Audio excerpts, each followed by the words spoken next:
Quoi de neuf Toulouse s'associe à la CCI Toulouse-Haute-Garonne pour une série d'interviews de dirigeants et dirigeantes d'entreprises. Engagés dans de nouvelles activités économiques concrètes et porteuses d'espoir, ils et elles se sont lancés dans l'aventure entrepreneuriale après avoir identifié un nouveau besoin et un marché d'avenir. Quoi de neuf Toulouse avait installé son studio podcast sur la scène du Forum économique de Toulouse, organisé par la Chambre de commerce et d'industrie Toulouse-Haute-Garonne. Dans cet épisode, Marie et Thibault Levacon, cofondateurs d'Éponyme, au micro d'Emmanuel Durand-Rodriguez. Bonjour à tous les deux, merci Marie et Thibault Levacon de nous rejoindre.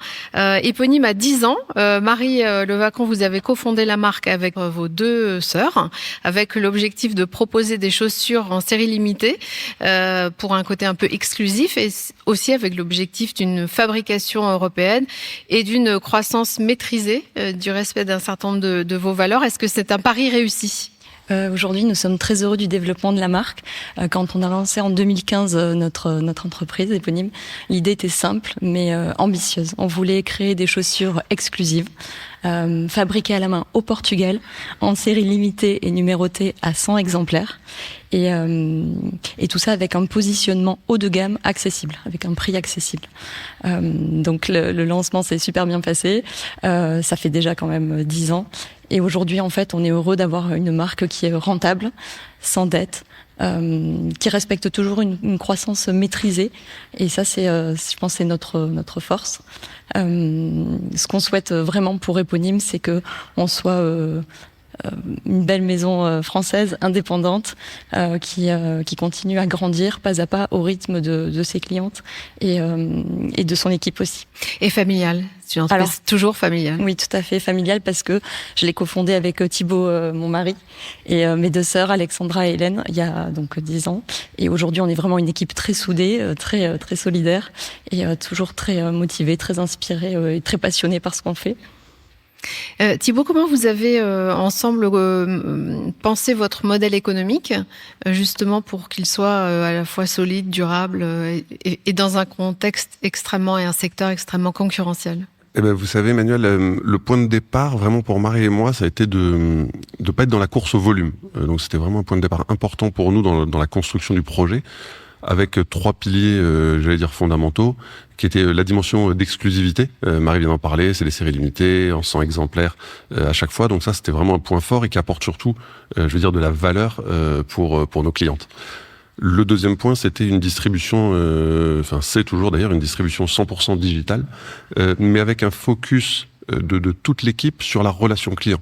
Malgré le fait qu'effectivement nos clientes ne touchent pas les chaussures avant de les acheter parce qu'elles les achètent en ligne, on a mis tout en place pour avoir une vraie proximité, avec nos clientes et à travers notamment les réseaux sociaux qui restent notre canal d'acquisition principal de nos clientes et notamment Instagram.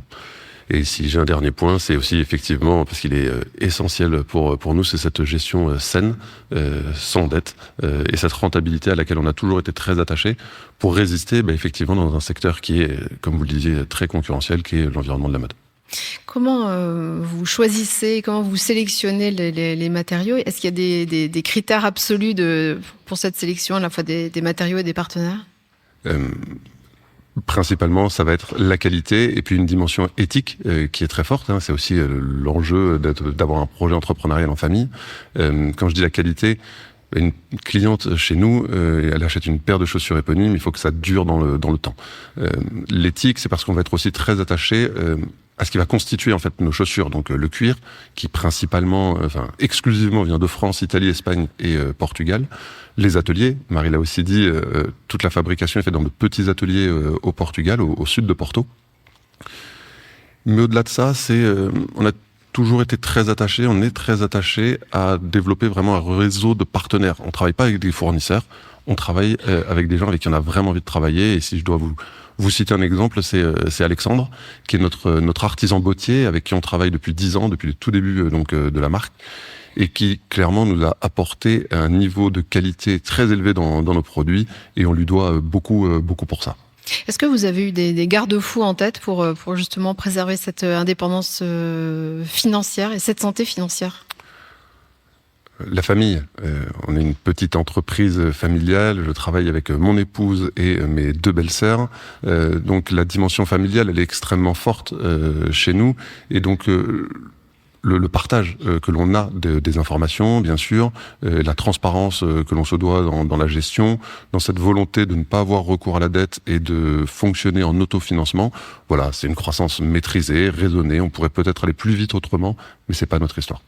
Et aussi, je dirais qu'on est une petite équipe, donc c'est vrai qu'on est très réactif. Dès qu'il y a quelque chose qui nous dérange ou quelque chose qui nous plaît, justement, on discute tout de suite et on prend les décisions et on peut être opérationnel dans l'heure si c'est quelque chose, en tout cas en communication. C'est vous qui créez les modèles ? Oui, je dessine des modèles avec mes 2 sœurs. Les créations sont toujours à 3, donc très riches et nous permettent de développer plus d'idées sans être toujours d'accord. Mais c'est très riche d'être toutes les 3. Si vous étiez un son, je serais un claquement de talons. Et vous, Thibaut ? Je peux rejoindre Marie, là.